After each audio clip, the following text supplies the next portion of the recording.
손혜원 무소속 의원이요, 지지자들과 함께 반갑게 인사를 나누고 있습니다. 이 목포 부동산 투기 관련 의혹을 받고 있는 가운데 어제 서울 남부지법 공판에 출석을 한 건데요. 며칠 전 손혜원 의원은요, SNS에 이런 글을 올렸습니다. 목포 총선에 영향을 줄 수 있다면 반드시 그렇게 할 것이다. 이 목포시 지역구 의원인 대한신당 박지원 의원을 겨냥한 의미심장한 말입니다.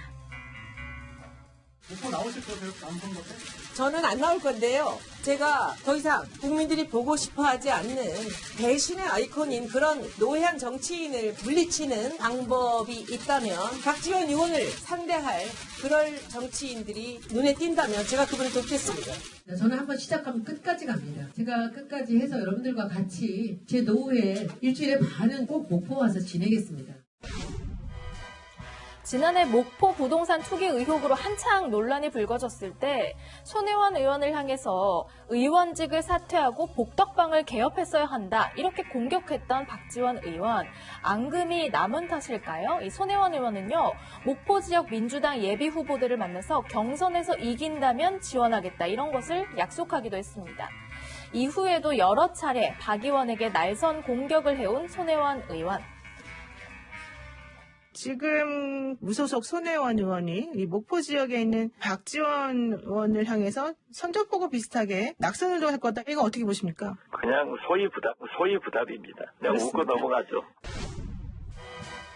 과거 손혜원 입에 걸리면 살 사람이 없다라고 농담을 던졌던 박지원 의원은 이번에도 별다른 대응은 하지 않고 있습니다. 이낙연 국무총리가 정부 종합청사에 들어서는 모습입니다. 오늘이 총리로서 마지막 출근이었는데요.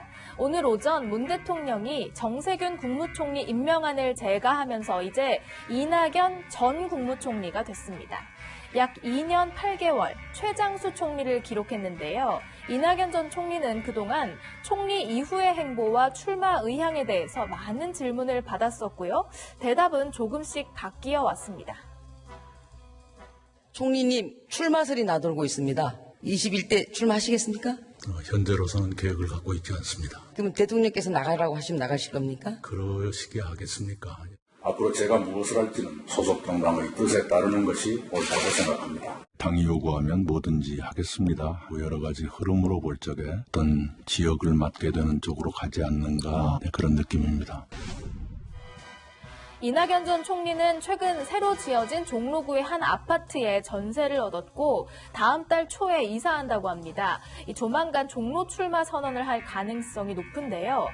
험지 출마를 공언한 자유한국당 황교안 대표와 종로에서 빅매치가 성사될지도 관심이지만 황교안 대표는 또 구로을 출마 가능성도 있기 때문에 상황은 지켜봐야 할 것 같습니다. 자유한국당이 추진했던 비례 전담 정당이죠. 이 비례 자유한국당에 대해서 중앙선거관리위원회가 어제 명칭 사용을 불허했습니다.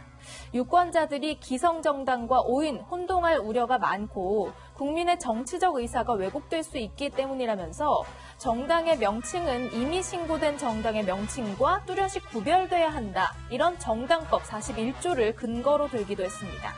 한국당은요, 즉각 반발했습니다. 일관성을 상실했습니다. 현재 여당인 더불어민주당이 5년 전 민주당이라는 당명을 갖고서 변경하는데 아무런 제지받지 않았습니다. 그 이전에 통합진보당 역시 진보당이 있었어도 당명이 허용됐습니다. 그때는 맞고 지금은 틀린다는 내로남불식 해석에 정말 의의가 없을 따름입니다. 저들은 불법이라며 한 목소리로 비판합니다. 그러나 지난 19대 통합진보당 비례대표 선거 홍보물 한번 보십시오. 지역구는 통진당과 민주당 통합 후보에게, 정당 투표는 통진당 후보에게 투표하라는 홍보 문구도 있습니다. 자유한국당은 선관위가 청와대의 하수인으로 전락했다며 비판을 했지만 민주당과 군소정당들은 당연한 결정이라면서 환영했습니다. 정정당당하게 국민의 선택을 받을 생각은 하지 않고 위성정당이라는 꼼수를 통해 정치제도를 교란하고 국민의 표심을 왜곡하겠다는 발상은 결코 성공할 수 없으며 총선 전략에 빨간불이 켜진 한국당. 이 비례정당 후보 이름은 아직 많다라고 하면서 제2의 대응책 마련에 고심 중입니다. 지금까지 순간포착이었습니다. 저희는 60초 뒤에 돌아오겠습니다.